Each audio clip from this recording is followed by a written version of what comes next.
This is the first picture of the Earth from space that any of us ever saw. It was taken on Christmas Eve 1968.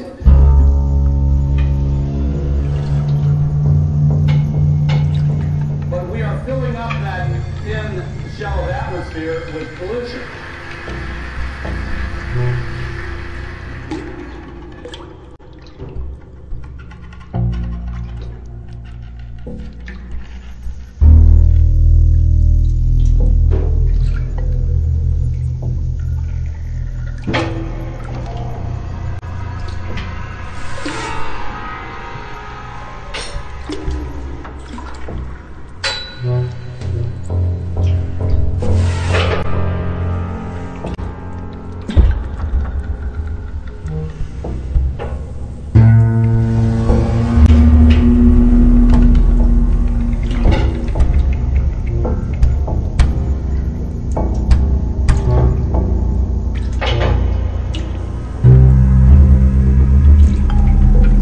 Here's what they're seeing every day now.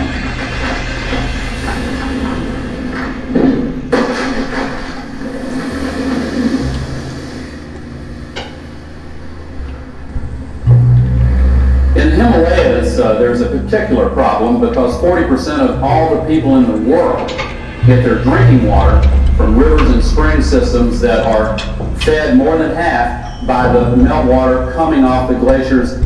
And within this next half century, those 40% of the people on Earth are going to face a very serious shortage because of this melting. Italy, the Italian Alps, same sight today. An old postcard from Switzerland. Throughout the Alps, we're seeing the same story. It's also true in South America. This is Peru 15 years ago, and the same glacier today. This is Argentina 20 years ago, same glacier today. 75 years ago in Patagonia, on the tip of South America, this vast expanse of ice is now gone. There's a message in this. It is the rate of 5 billion gallons per second. And then that pulls that current back south. At the end of the last ice age, as the last glacier was receding from North America, the ice melted and a giant pool of fresh water formed in North America. And the Great Lakes are the remnants of that huge lake. An ice dam on the eastern border formed, and one day it broke. And all that fresh water came rushing out, ripping open the St. Lawrence there. And it diluted the salty, dense, cold water, made it fresher and lighter, so it stopped sinking, and that pump shut off.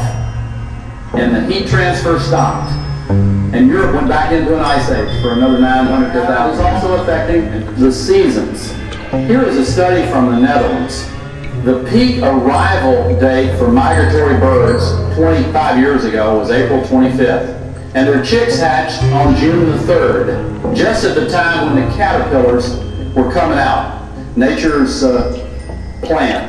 But 20 years of warming later, the caterpillars peaked 2 weeks earlier, and the chicks tried to catch up with it, but they couldn't. And so they're in trouble. And there are millions of ecological niches that are affected by global warming in just this way.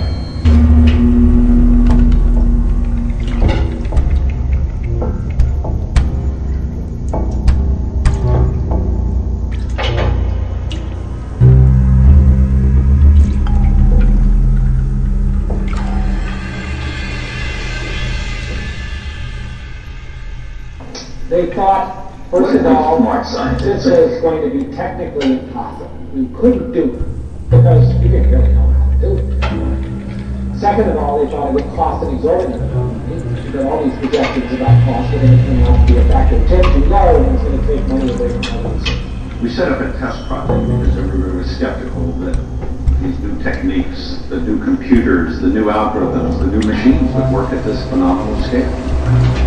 So we set out to sequence the Drosophila genome. That's the largest genome to have this be completely deciphered. We chose that genome because it would be the one that would be the most validated sequence industry. Because there's so many scientists that study the fruit fly. But they need any sequence. I think we're on the brink of bringing drugs to people to cure disease, not merely to treat disease. The fundamental substance of our medicines that we're developing are the same substances the human body uses to create itself, to build itself, to repair itself, and to maintain itself.